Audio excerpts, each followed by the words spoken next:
لا حول ولا قوة إلا بالله العلی العظیم. حسبنا اللہ و نعم الوکیل و نعم المولا و نعم النصیر. اعوذ باللہ من الشیطان الرجیم. بسم اللہ الرحمن الرحیم. اللہم کل ولیک الحجۃ ابن الحسن صلواتک علیہ وعلی آبائہ فی ہذہ الساعۃ وفی کل ساعۃ ولیاً وحافظا وقائدا وناصرا ودلیلا وعینا حتی تسکنہ ارضک طوعا وتمتعہ فیہا طویلا. اللہم صلی علی محمد وآل محمد وعجل. اعوذ باللہ من الشیطان الرجیم. بسم اللہ الرحمن الرحیم.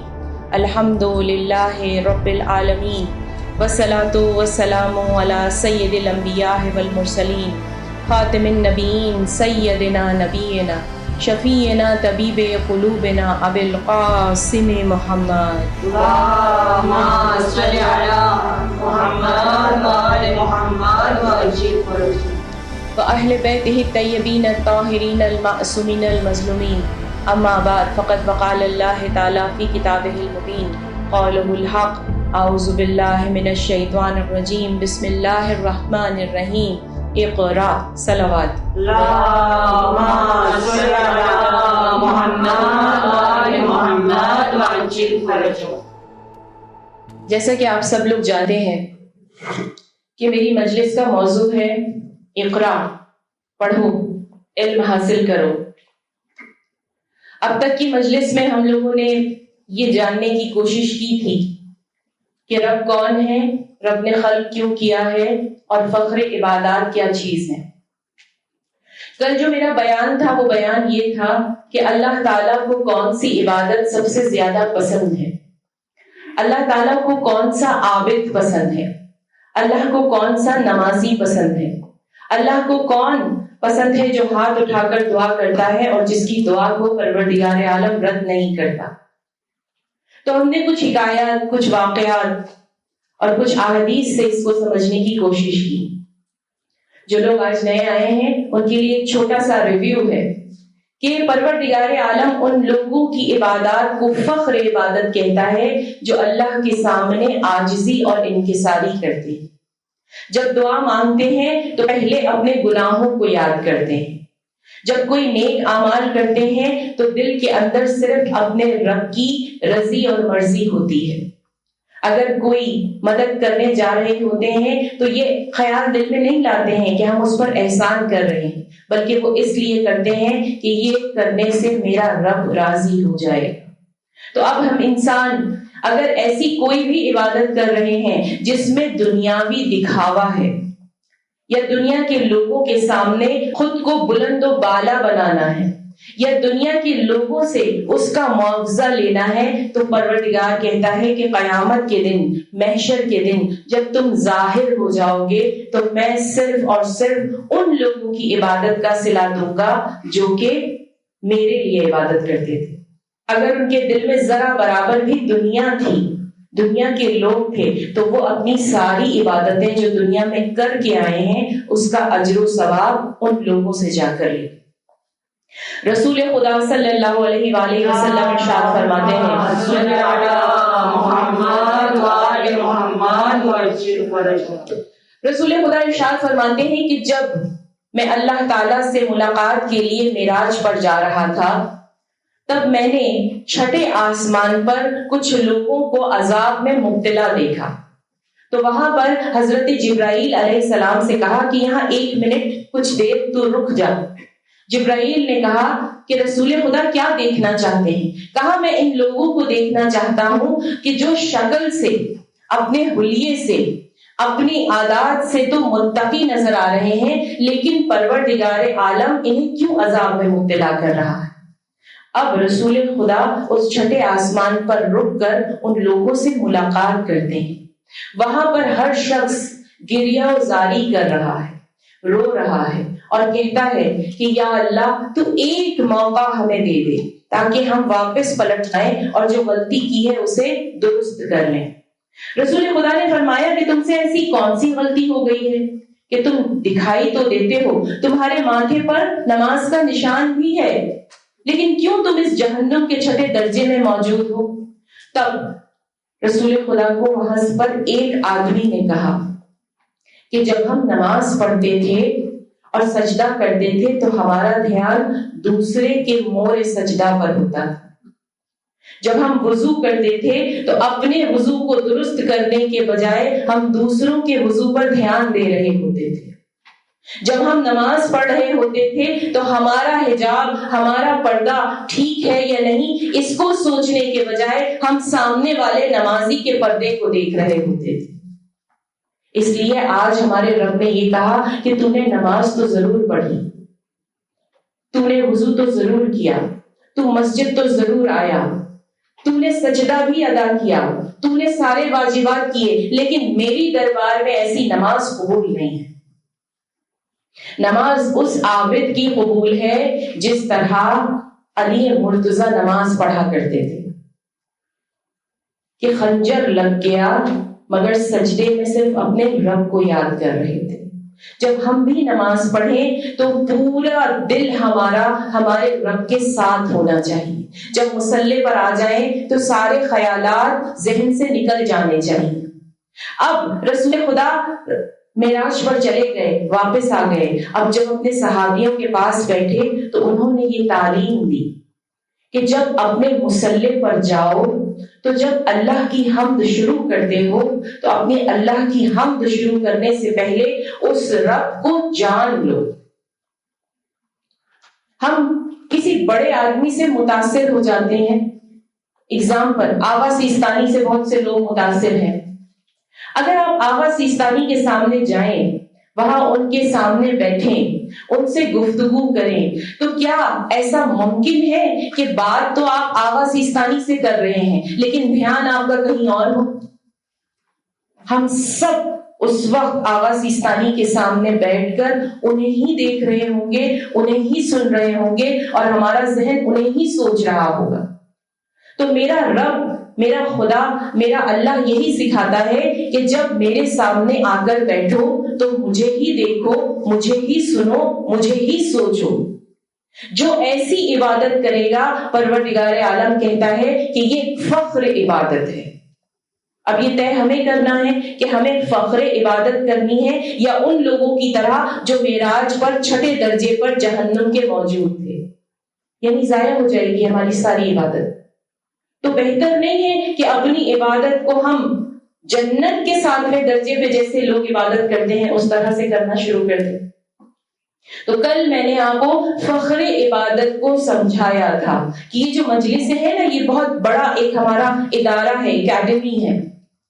یہ مجلس اعضا صرف گریا نہیں کرتے, ہم یہاں پر سیکھتے بھی ہیں. اور اس جگہ پر جو علم حاصل ہوتا ہے اس کے لیے نہ تو آپ کو اپنے پیسے کو خرچ کرنا ہوتا ہے, نہ ہی دور دور کہیں جانا ہوتا ہے. بس کوئی بھی فرش اعضا بچھا لے, وہاں آپ کو علم مل جائے گا. اور علم کی بہت قدر و قیمت ہے. امیر المومنین ابن ابی طالب علیہ السلام فرماتے ہیں,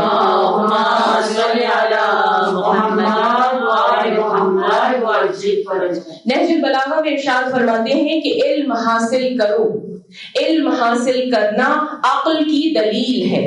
یعنی کوئی دنیا میں شخص اگر یہ کہتا ہے کہ میں عقل مند ہوں, میں شارپ ہوں, میں ہوشیار ہوں, تو اس کے اندر آپ یہ دیکھیے کہ وہ کتنا آگے جاتا ہے علم حاصل کرنے کے لیے. کیونکہ جو شخص علم حاصل کرے گا وہی عقل مند ہے. کیسے عقل مند ہے؟ علم حاصل کرے گا تو اچھے اخلاق پر آ جائے گا, اچھی عبادت کرے گا, لوگوں کے ساتھ اچھا سلوک کرے گا, اپنے بچوں, اپنی فیملی, اپنے گھر والوں کے ساتھ اس کا رویہ بہتر ہو جائے گا, اپنے والدین کی عزت کرے گا, ان کا احترام کرے گا. تو امیر المومنین فرماتے ہیں کہ دولت سے بہتر علم ہے نہج البلاغہ میں. تو مولا کے اس قول کو اس زمانے میں بھی اپوزیشن کے لوگ ہوا کرتے تھے جو کہ نیک چیزوں کے خلاف باتیں کرتے تھے. انہوں نے کہا کہ علی کے پاس جائیں گے اور جا کر اس سے یہ مناظرہ کریں گے کہ علم افضل ہے یا دولت افضل ہے. تو انہوں نے کچھ لوگوں کو تیار کیا اور اب ایک ایک کر کے مولا علی کے پاس آتے گئے. پہلا شخص آیا, کہا علی آپ کہتے ہیں کہ علم افضل ہے، دولت نیچے ہے، اس کی کوئی دلیل دیں۔ تو مولا نے کہا کہ جو علم حاصل کرتا ہے وہ راتوں کو گہری نیند سو جاتا ہے، اور جس کے پاس دولت ہوتی ہے اس کی راتوں اور دن دونوں کی نیند غائب ہو جاتی ہے۔ تو کون افضل ہوا؟ وہ شخص شرمندہ ہوا، چلا گیا۔ دوسرا شخص آیا، اس نے کہا مولا بتائیں کہ علم افضل ہے یا دولت؟ تو مولا نے پھر کہا کہ علم افضل ہے۔ تو کہا کیسے؟ کہا جس کے پاس دولت ہوتی ہے اس کے دشمن زیادہ ہوتے ہیں، اور جس کے پاس علم ہوتا ہے اس کے دوست زیادہ ہوتے ہیں۔ پھر وہ بھی چلا گیا۔ تیسرا شخص آیا، کہا یہ بتائیں علم افضل ہے کہ دولت؟ مولا نے کہا علم افضل ہے۔ کہا کیسے؟ کہا دولت خرچ کرنے سے ختم ہو جاتی ہے، علم کو جتنا خرچ کیا جائے اتنا بڑھتا ہے۔ نعرے حیدری یا علی، حیدری یا علی، اولاد علی پر بآواز بلند صلوات۔ اللہم صلی علی محمد و آل محمد وعجل فرجہم۔ یعنی مولا کیا سمجھانا چاہ رہے ہیں؟ اسی طرح پروردگار نے نہیں کہا اقرا پڑھو، اس میں ضرور کوئی نہ کوئی راز پوشیدہ ہے۔ ہر روز ہمیں اللہ اپنی نعمتیں دکھا کر کہتا ہے سیکھو، ہر چیز سے سیکھتے ہیں۔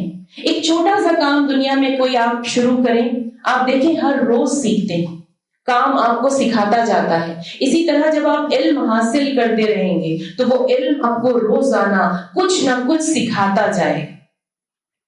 مولا کی حدیث ہے کہ ہر مومن کو 40 احادیث یاد ہونی چاہیے۔ کیوں یاد ہونی چاہیے؟ جب ہم مر جائیں گے، اللہ کے حضور واپس جائیں گے، تو خدا جب دیکھے گا کہ مجھے یا آپ کو 40 حدیث یاد ہیں تو وہ ہمارا شمار علماء میں کرے گا۔ ایک مہینے میں ایک حدیث تو یاد کر ہی سکتے ہیں۔ اپنی زندگی کی کیلکولیشن کیجئے، 40 سال ہو گئے، 30 سال ہو گئے، 20 سال ہو گئے، تو کیا 20 حدیثیں اب تک ہمیں یاد نہیں ہو جانی چاہیے؟ تو ہمیں علم ہر روز ہر لمحے حاصل کرنا ہے تاکہ اپنے رب کی نعمتوں کا بہترین طور پر شکر ادا کر سکیں۔ اس کے بعد مولا فرماتے ہیں کہ ایک انسان کو جب خلق کر لیتا ہے پروردگار عالم تو کہتا ہے کہ فخر عبادت کے درجے پر فائز ہو جا، اور اس کے بعد تو اپنے رب کی نعمتوں کا شکر ادا کرنا سیکھ لے۔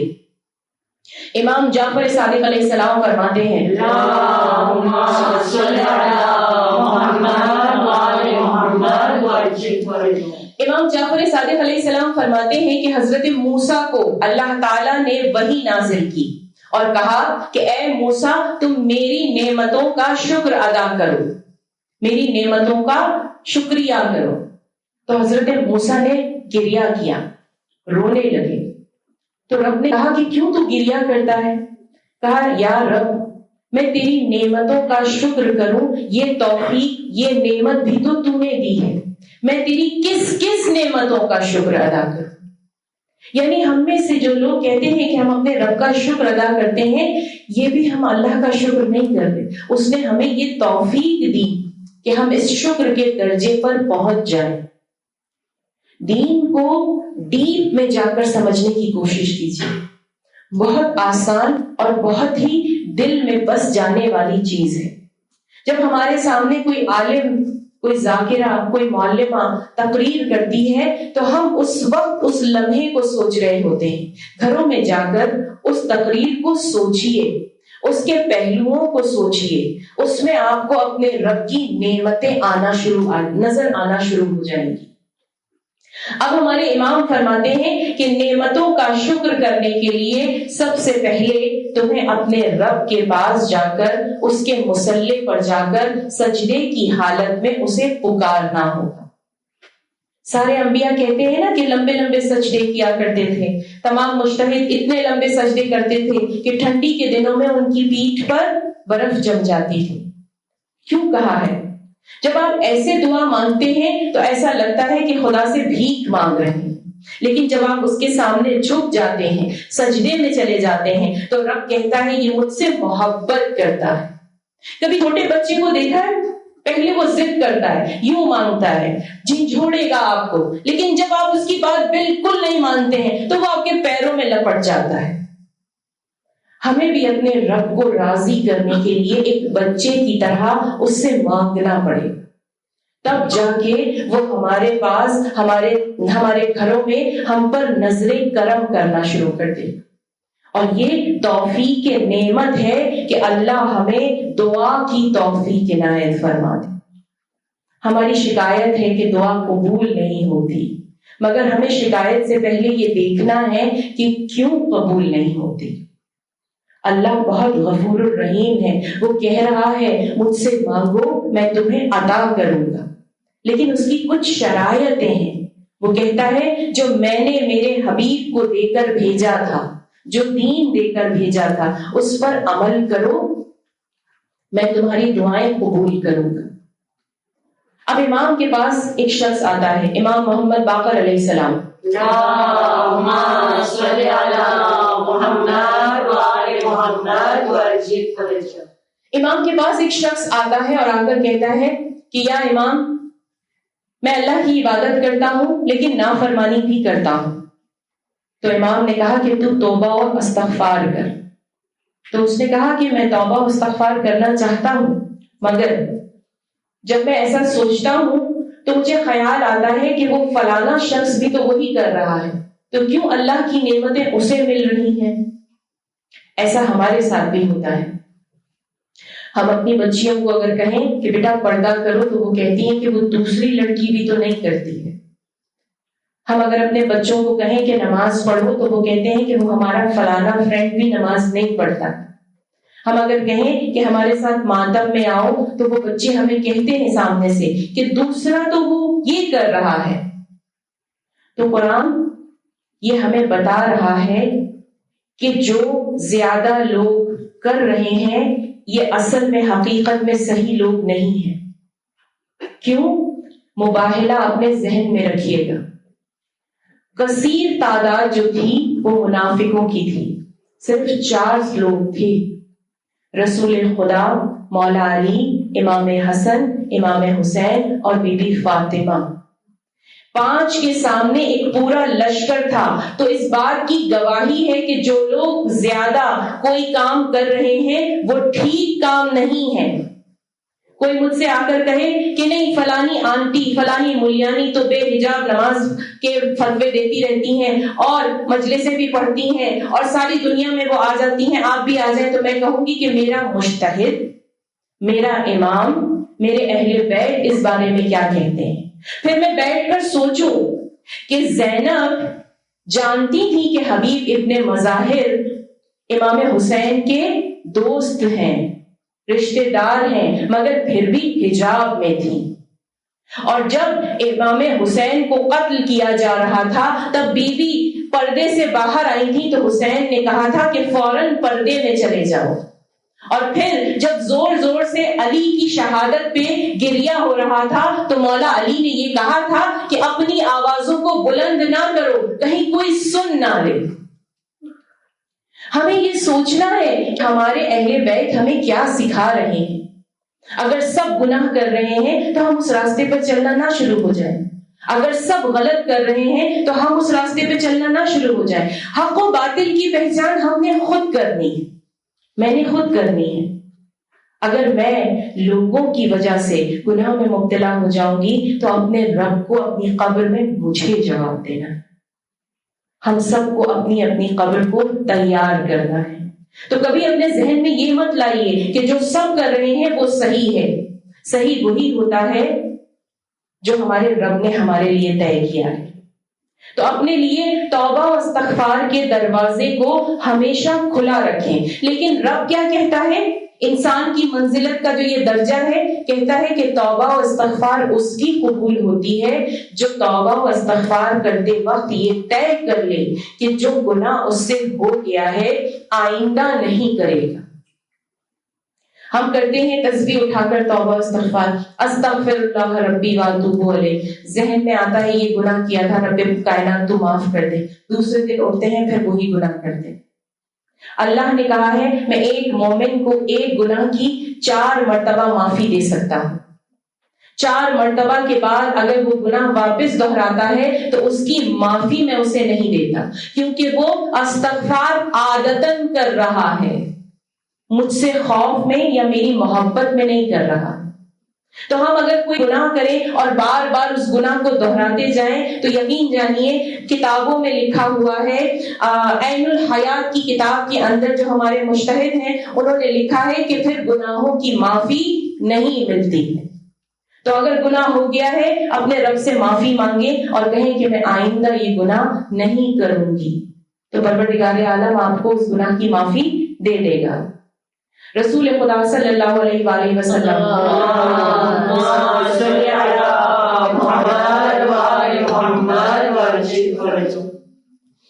رسول خدا صلی اللہ علیہ وآلہ وسلم صحابہ کے ساتھ مسجد کے اندر تشریف فرما ہیں، بیٹھے ہوئے ہیں کہ ایک شخص بھاگا ہوا آتا ہے، رسول کا صحابی ہے، بہت رو رہا ہے۔ رسول اسے پاس بٹھاتے ہیں اور کہتے ہیں کیا مسئلہ ہے، کیا معاملہ ہے، تو اتنا رو کیوں رہا ہے؟ تو اس شخص نے کہا کہ یا رسول اللہ، میں نے مسجد کے دروازے پر ایک شخص کو بہت روتا بلکتا دیکھا ہے، اسے دیکھ کر مجھے رونا آ رہا ہے۔ رسول خدا نے کہا کیوں؟ تو وہ اندر کیوں نہیں آتا ہے؟ کہا وہ کہتا ہے کہ مجھ سے کوئی بہت بڑا گناہ سرزد ہو گیا ہے، میں اندر نہیں آ سکتا۔ رسول خدا نے کہا جاؤ اسے جا کر میرا پیغام دو، کہو کہ میں نے بلایا ہے۔ اب وہ رسول کے پاس آیا، کریا ازاری کر رہا ہے، زور زور سے رو رہا ہے، اتنا رو رہا ہے کہ اس کا چہرہ پورا گیلا ہو گیا ہے۔ رسول نے پوچھا کہ تجھ سے کیا گناہ ہو گیا ہے؟ اس شخص نے کہا کہ مجھ سے بہت عظیم گناہ ہو گیا ہے، بہت بڑا گناہ ہو گیا ہے۔ رسول خدا نے کہا کہ اس رب کے اندر عظمت کے سارے دروازے ختم ہیں، تو اپنے رب سے معافی مانگ لے۔ تو کہا نہیں، اس کی رحمت سے بھی بڑا گناہ میں نے کر دیا ہے۔ اور وہ شخص زاروں قطار روتا رہا۔ تب رسول خدا نے کہا کہ کیا تو نے خدا کے ساتھ کسی کو شریک کر لیا ہے؟ تو کہا نہیں۔ پھر کہا کیا کسی بے گناہ کا قتل کر دیا ہے؟ کہا نہیں۔ تو کہا پھر تو کیوں رو رہا ہے؟ ایسا کون سا تجھ سے گناہ ہو گیا ہے؟ کہا مجھ سے اتنا بڑا گناہ ہو گیا ہے کہ اس گناہ کو سوچ کر میں اپنے رب کے سامنے معافی مانگنے کی ہمت ہی نہیں کر پا رہا۔ رسول خدا نے کہا تو مجھے بتا، میں رب سے تیرے لیے دعا کروں۔ اس نے ہمت جٹائی اور جٹانے کے بعد کہا کہ میں قبرستان سے کفن چوری کیا کرتا تھا، کل رات کو ہی ایک حسین و جمیل بنی ہاشم کی لڑکی دفن کی گئی تو میں نے اس کا کفن چوری کیا۔ جب میں نے کفن چوری کیا تو میں نے اسے برہنہ حالت میں دیکھا، تھوڑے ہی آگے بڑھا تھا تو میں نے سوچا اتنی حسین و جمیل لڑکی کو یوں ہی چھوڑ جاؤں۔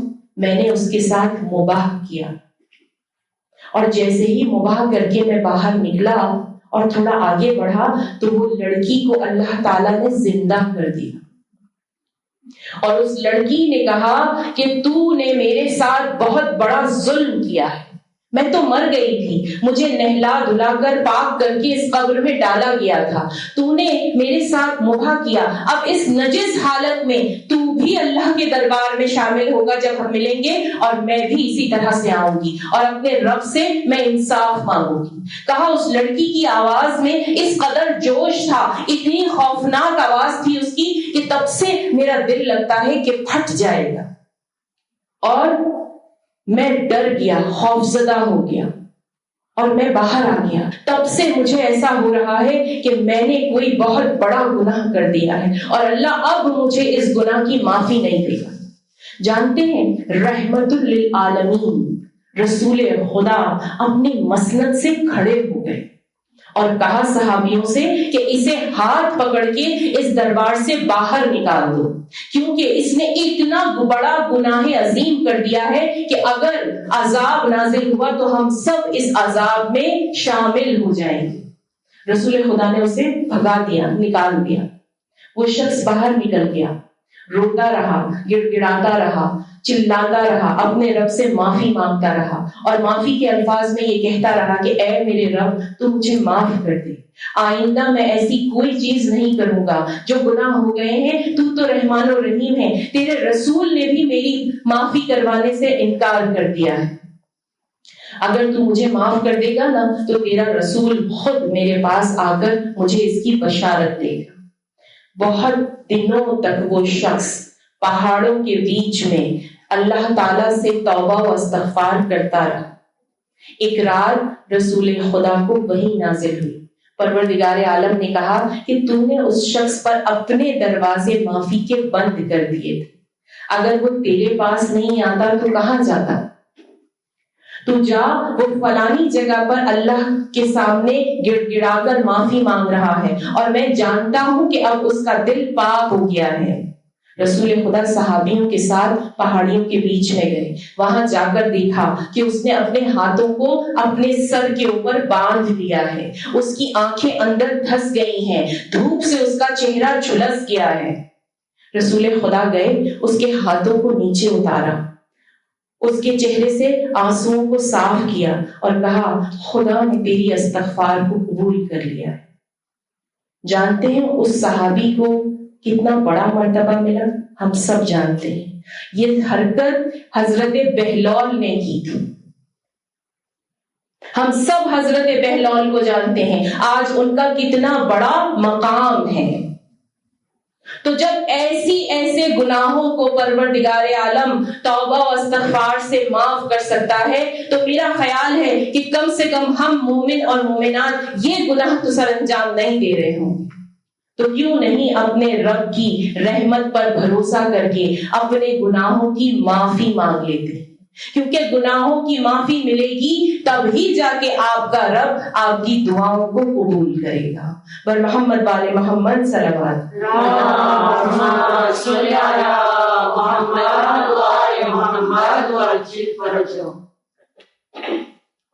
آج میں اپنا ٹاپک، اپنا موضوع یہاں پر روکتی ہوں، کل یہیں سے واپس شروع کروں گی۔ فرش عزا بچھی ہو اور عزاداری نہ ہو، میرا حسین ایسا بے قیمت نہیں ہے۔ میرے حسین کی عزاداری ہو اور آنکھوں میں آنسو نہ آئے، میرے حسین کی ایسی حالت نہیں ہے۔ امام حسین سید الشہداء، ان کا غم منانے محرم کے ہر دن پر ہم بیویاں آتی ہیں۔ میں روز آپ بیویوں کو دیکھتی ہوں اور یقین جانیے کہ اپنی نماز میں بہت سو کے تو مجھے نام بھی نہیں معلوم، مگر میں ان کے لیے دعا ضرور کرتی ہوں، اور میں یہ دعا کرتی ہوں کہ میرے رب یہ بیویاں جو زحمتیں برداشت کرتی ہیں، اپنے گھروں سے نکل کر آتی ہیں، اپنے بچوں کے، اپنے گھروں کے کام کو چھوڑ کر آتی ہیں، بی بی فاطمہ الزہرا، ان کی زحمتوں کو ہمارے اللہ کے دربار میں قبول و مقبول فرما لے۔ میں آپ کی اولادوں کے لیے دعا کرتی ہوں، کیونکہ یہاں پر آنا، بی بی کو پرسہ دینا، ایک سید زادی کو پرسہ دینا بہت بڑے کمال کی بات ہے۔ بہت سے گناہ جب آپ اس دربار پر آ رہے ہوتے ہیں نا، پروردگار عالم ویسے ہی بخش دیتا ہے۔ عزاداری کرنے والے کو اللہ نے بڑا بلند مرتبہ دیا ہے، اور عزاداری بھی ایسی کہ حسین کی عزاداری ہو، زینب کی عزاداری ہو۔ آج میں آپ کے سامنے ام المصائب کے دو لخت جگر اون و محمد کا پرسہ پیش کروں گی۔ یہ ام المصائب زینب کبریٰ ہیں۔ امام سجاد نے کہا ہے انہیں ام المصائب، یعنی مصائب ان پر آ کر ختم ہو گئے۔ رسول خدا صلی اللہ علیہ وسلم جب بی بی زینب کو گود میں لیتے تھے تو بہت پیار کرتے تھے، اور پیار کرتے جاتے تھے اور گریہ کرتے جاتے تھے۔ ایک دن رسول خدا بی بی زینب کو ہاتھ میں لیے ہوئے آئے اور بہت پیار کیا۔ بی بی فاطمہ دیکھ رہی تھی اور دیکھ رہی تھی کہ رسول خدا ان کی کلائیوں کو چومتے جاتے تھے، ان کے گلے کو چومتے جاتے تھے، ان کے ماتھے پر بوسہ لیا کرتے تھے۔ بی بی فاطمہ نے دیکھا اور کہا بابا آپ اتنا گریہ کیوں کر رہے ہیں، اور کیوں زینب کے ماتھے کو چومتے ہیں، کلائیوں کو چومتے ہیں، گلے کو چومتے ہیں؟ کہا ایک دن اس ماتھے پر کوئی پتھر مارے گا، کہا ایک دن ان ہاتھوں میں رسن باندھے جائیں گے، کہا ایک دن اس گلے میں رسیاں ڈال کر کوفے کے شہر میں پھرایا جائے گا۔ آج ام المصائب کے مصائب ہیں، آج اون محمد کے مصائب ہیں۔ یہاں اولاد والے ہیں، میں بھی اولاد والی ہوں، کیسے زینب کے اس غم کو بھول سکتی ہوں؟ علی مرتضیٰ جناب زینب کو بہت پیار کیا کرتے تھے. جب انہوں نے اپنا دارالخلافہ کوفے میں شفٹ کیا، بدل دیا، تو کہا عباس مجھے میری بیٹیاں بہت یاد آتی ہیں، اے حسن میری بیٹیوں کو میرے پاس لے کر آؤ. جانتے ہیں بیویوں کو بلایا مگر شرط رکھی کہ رات کے اندھیرے میں لے کر آنا. بیویاں کوفے آتی ہیں، رات کے اندھیرے میں آتی ہیں. مولا علی نے اعلان کر دیا ہے کہ رات کو کوئی گھر سے نہ نکلے. کہا رسول کی نواسیاں آنے والی ہیں. میں کہوں گی مولا ایک دن زینب آئی تھی، کوفے کا بازار تھا، لوگ پتھر مار رہے تھے، بے پردہ و مکرہ تھی زینب. مولا علی نے بیویوں کو رات کے اندھیرے میں بلایا، اب زینب کو بلایا. کہا زینب کی الماری کا پردہ ہٹا کر کہ یہ دیکھو یہ کوفے کا پہلا چوک ہے. زینب نے دیکھا اور پردہ گرا دیا. تھوڑے آگے بڑھے تو کہا یہ کوفے کا دروازہ ہے. پھر کہا کوفے کی گلیاں ہیں. زینب تڑپ گئی. کہا بابا یہ گلیاں دروازے آپ عباس کو دکھائیں، جعفر طیار کو دکھائیں، مجھے کیوں دکھا رہے ہیں؟ تب اس وقت علی نے بشارت دی کہ اے زینب ایک دن تو کوفے میں آئے گی، یہی گلیاں ہوں گی، یہی دروازہ ہوگا، یہاں پر لوگوں کا مجمع عام ہوگا. چلیے ذرا کربلا کے میدان میں چلتے ہیں. ایک خیمے کے باہر حسین کھڑے ہیں، ایک ماں دو بچوں کو تیار کر رہی ہے. کہتی ہے میرے لاڈلو، میرے لخت جگر، تم تو بہت دلیر ہو، تم جعفر طیار کے پوتے ہو، تم میرے بھائی پر اپنی شہادت دینا. جانتے ہیں حسین نے زینب سے کیا کہا؟ اے زینب کیا تم نے عبداللہ سے اجازت لے لی ہے؟ ایسا نہ ہو کہ عبداللہ کو اس شہادت پر اعتراض ہو. زینب کہتی ہے بھیا جب میں آ رہی تھی تو عبداللہ نے خود کہا تھا کہ اگر جنگ کی نوبت آئی نا تو میرے دو بچوں کو حسین پر شہید کر دینا.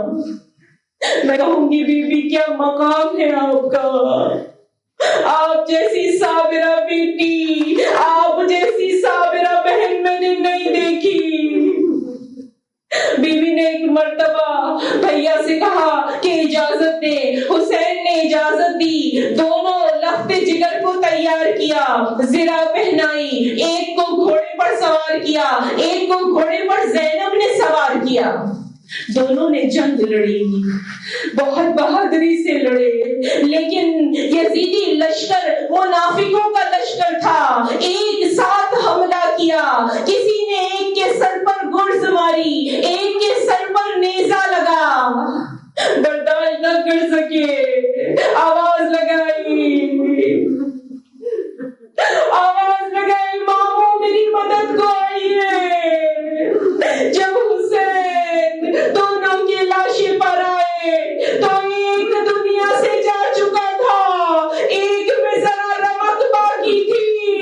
حسین نے گلے لگایا تو وہ معصوم بچہ کہتا ہے میری ماں کے پاس جا کر کہنا کہ میں فرات پر گیا تھا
کہ جب 11 محرم کو بیویاں چلی نا تو سارے لاشیں پڑے تھے، سارے لاشوں کے سر کاٹ دیے گئے تھے، خیمے جل گئے تھے۔ ایک مرتبہ میری بیوی میری زینب اور محمد کی لاش کے پاس سے گزری اور گزرتے ہوئے رک گئی۔ ماں تھی نا، ہم سب اولاد والے ہیں، رک گئی، آنکھوں ہی آنکھوں میں کہا اے میرے اولو محمد الوداع، مگر آنکھوں سے آنسو نہ نکالا، نہ روئی۔ کیوں نہ روئی؟ تاکہ دوسری بیویوں کا دل نہ ٹوٹ جائے۔ ایک مرتبہ شام میں سر آنا شروع ہوئے، 2 ننھے سر آئے۔ جو سر لے کر آیا تھا کہا اے بی بی، ان سروں کا کوئی والی وارث نہیں ہے کیا؟ خیموں میں ان کی ماں جل کے مر گئی ہے۔ فیصل نے ہاتھ بڑھایا، کہا یہ 2 سر مجھے دے دو، یہ میری شہزادی زینب کے اولو محمد ہے۔ تو کہا اس کی ماں پرسہ کیوں نہیں لیتی ہے؟ حسین سے رہا، زینب سے رہا نہ کیا۔ زینب نے کہا میں نے ان دونوں کو حسین پر صدقہ کر دیا تھا، زینب صدقہ کر کے واپس نہیں لیتی ہے۔ زینب واپس شام سے کربلا آئی، مرثیے پڑے، ہر قبر پر جا کر ہر بی بی کو پرسہ دیا، مگر بیٹوں کو یاد نہ کیا۔ ارے میں بی بی کہوں گی واقعی آپ ام المصائب ہے۔ مدینہ پہنچی، پہلے نانا کے پاس گئی، حسین کو کہا کہ شہید کر دیا ہے، پھر ماں کے پاس گئی۔ کوئی کتنا بھی اپنے غم کو چھپا لے، ماں کی آغوش میں جا کر وہ دل کھل ہی جاتا ہے۔ زینب نے کہا اماں میری کلائی کو دیکھو، اتنے رسن باندھے گئے، اماں میری آئے تطہیر کی چادر کو کھینچ لیا۔ ایک لرزہ سا ہوا قبر میں، بی بی فاطمہ تڑپنے لگی، کہا ماں برداشت نہیں ہوا نا؟ تم تو صرف سن رہی ہو، میں 70 قدم کے فاصلے پر تھی، شمر نے حسین کے بالوں کو پکڑا ہوا تھا اور گلے پر چھری چلا رہا تھا۔ انا للہ و انا الیہ راجعون، الا لعنۃ اللہ علی قوم الظالمین۔